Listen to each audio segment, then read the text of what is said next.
ये कहानी है कनाडा के टोरंटो शहर की। सर्दियों की एक शाम थी और माइकल अपने घर की ओर जा रहा था। वो पिछले 8 घंटों से काम कर रहा था और इस वक्त बहुत थका हुआ था। तभी उसे सड़क की एक तरफ एक औरत खड़ी हुई नजर आई जो हाथ से रुकने का इशारा कर रही थी। वो परेशान नजर आ रही थी, शायद उसकी गाड़ी खराब हो गई थी। माइकल अपनी गाड़ी से उतरकर जाता है तो वो बताती है, मैं पिछले 1 घंटे से यहाँ खड़ी हूँ। मेरी गाड़ी का टायर पंक्चर हो गया है, लेकिन यहाँ कोई भी नहीं रुक रहा। आप रुके हो, धन्यवाद। क्या आप मेरी गाड़ी को ठीक करने में मेरी मदद कर सकते हो? वैसे अगर आप ना चाहें तो कोई बात नहीं। जी हाँ, जरूर, क्यों नहीं। मैं आपकी मदद जरूर करूंगा। मुझे खेद है कि कोई आपके लिए नहीं रुका। जब तक मैं आपकी गाड़ी ठीक करता हूँ तब तक आप मेरी गाड़ी में जाकर बैठिए। ठंड बहुत है, आप बीमार भी हो सकती हैं। और फिर माइकल उस गाड़ी को ठीक करने लगा। वो एक मैकेनिक तो नहीं था, लेकिन टायर चेंज करने जैसा काम तो उसे आता ही था। बर्फ पड़नी शुरू हो चुकी थी और काम करते हुए उसके हाथ भी कांप रहे थे, लेकिन वो जल्दी जल्दी टायर बदलता रहा और वो औरत उसकी गाड़ी में बैठी रही। जब गाड़ी ठीक हो जाती है तो वो औरत उसके पास आती है। आपका बहुत बहुत धन्यवाद जो आपने मेरी गाड़ी को ठीक कर दिया।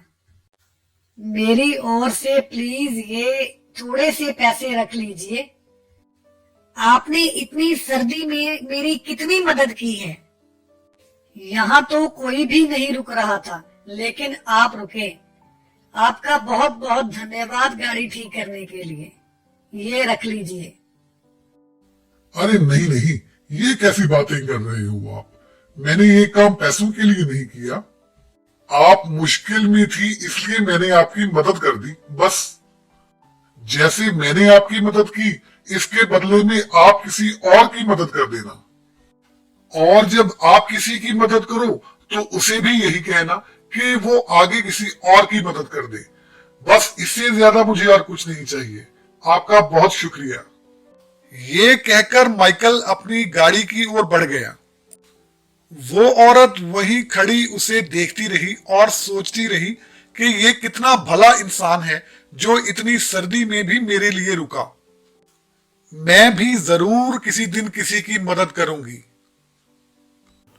वो औरत थोड़ी दूर जाकर एक कॉफी शॉप में कॉफी पीने के लिए रुक जाती है। वहां ज्यादा लोग तो नहीं थे, लेकिन उस औरत का ध्यान वहां काम कर रही लड़की पर जाता है। वो लगातार अपने काम में लगी हुई है। हालांकि उसके चेहरे को देखकर लगता है कि वो कुछ परेशान है, लेकिन उसके चेहरे पर एक स्माइल है जो लगातार बनी हुई है। वो उस औरत के पास आती है और पूछती है, गुड इवनिंग मैम, कैसी हैं आप? बताइए मैं आपकी क्या सेवा कर सकती हूँ? Good evening, good evening. मैं अच्छी हूँ। क्या मुझे एक कप कॉफी मिल सकती है? हाँ हाँ, जरूर मैम, क्यों नहीं। मैं अभी आपके लिए एक अच्छी सी कॉफी बना कर लाती हूँ। बड़ी जल्दी गर्मा गर्म कॉफी हाजिर हो जाती है। कॉफी बहुत ही स्वादिष्ट है, लेकिन कॉफी से ज्यादा इंटरेस्ट उस औरत को उस लड़की में है। वो उसकी उदासी की वजह जानना चाहती है जो उसने इस सुंदर सी मुस्कुराहट में छुपा कर रखी हुई है। जब उससे रहा ना गया तो वो उसे अपने पास बुला लेती है।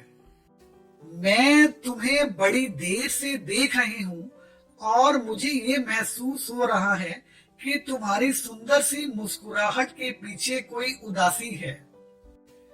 अगर तुम्हें ठीक लगे तो क्या तुम इसके बारे में मुझसे बात करना चाहोगी? और हाँ, मुझे अपना नाम भी बताओ। जी, मेरा नाम एना है और हाँ, आपने बिल्कुल सही पहचाना, मैं अंदर से बहुत उदास हूँ। मेरी उदासी की वजह मेरे घर का किराया है। इस महीने सर्दी के कारण मुझे और मेरे पति को ज्यादा काम नहीं मिल पाया। अभी भी किराए के लिए $400 कम पड़ रहे हैं। बस इसी बात की चिंता है कि हमें कोई घर से निकाल ना दे।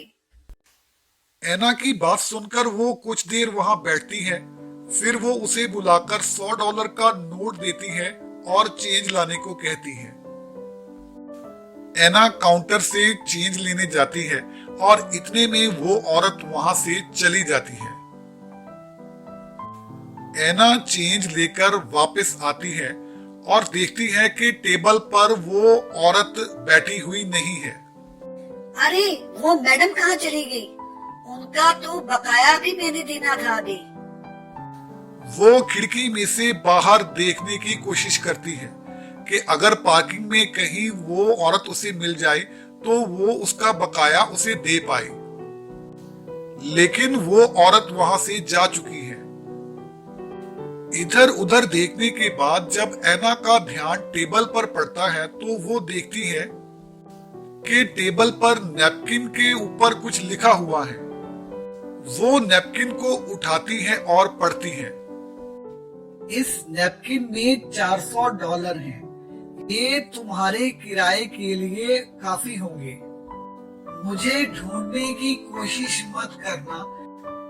तुम भी आगे किसी की ऐसे ही मदद कर देना। बस यही चाहिए मुझे। और हाँ, अपने चेहरे पर अब असली मुस्कुराहट ले आओ। एना पैसों को उठाती है और खुशी के मारे चीख उठती है। अब उन्हें घर से कोई नहीं निकाल सकता। वो जल्दी से ये खुशखबरी अपने पति को सुना देना चाहती है और घर चल देती है। एना जल्दी जल्दी घर की ओर जा रही है और वो घर जाकर अपने पति को सब कुछ बता देना चाहती है।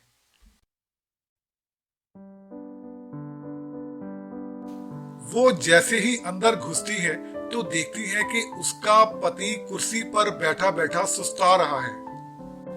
वो शायद थका हुआ था। अरे माइकल, आज तो कमाल हो गया। हमारे घर के किराए की समस्या अब खत्म हो चुकी है। एक बहुत ही भली औरत ने मुझे $400 दिए और ये कहा कि मैं आगे किसी और की मदद कर दूं। मैं तो बहुत खुश हूँ। आप तो समझ ही गए होंगे कि ये वही माइकल था जिसने उस औरत की मदद की थी और वही मदद उसके पास अब घूमने आ गई थी। Please subscribe Yup Tunes TV. Thank you.